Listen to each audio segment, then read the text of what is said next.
Hey guys, want to show you something quick, some baits that are good to target shallow water bluegill beds when you're fishing in the month of May, coming out of the post bass spawn into the bluegill spawn. And these are some of the things that I've been throwing here lately that are pretty good.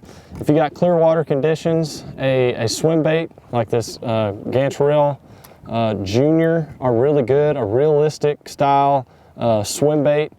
You know, it doesn't get much better than that as far as looks. So if you're fishing clear water, that's a really good way to make long casts, really pretty slow, and you can get some good strikes on that.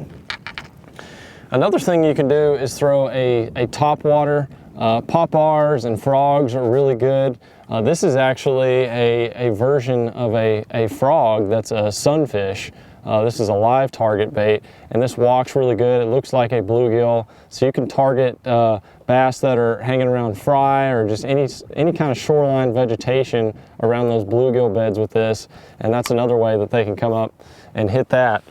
And that's also good in the early hours for topwater action. For a lot of the cruising bass that are a little shy on a swim bait bite, this is another good bait that you can throw.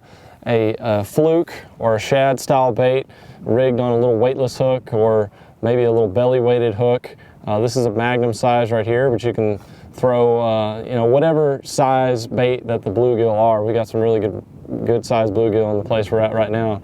And dyeing your tail chartreuse on a lot of your plastics, on your watermelon reds, your green pumpkins, that's going to give off another bluegill look as well when you're fishing around those beds.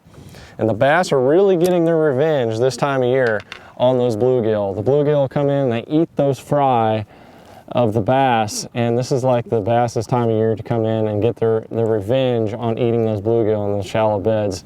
And the last thing I like to do to target that, if I've got stumps in the area that bluegill like to hang around the root systems, I'll take a jig, a green pumpkin jig, or a watermelon red jig, something that has that real natural color, that has blue or red flake in it, that has that bluegill representation. And sometimes I'll even dye the tail chartreuse on this as well, just to give off that bluegill look. But bouncing around those stumps, it's a really good way to approach those target casting areas for going after those big bass that are chasing bluegill. So remember that, guys. Try these out, and hope you catch some big ones around some bluegill beds this year. Catch y'all later.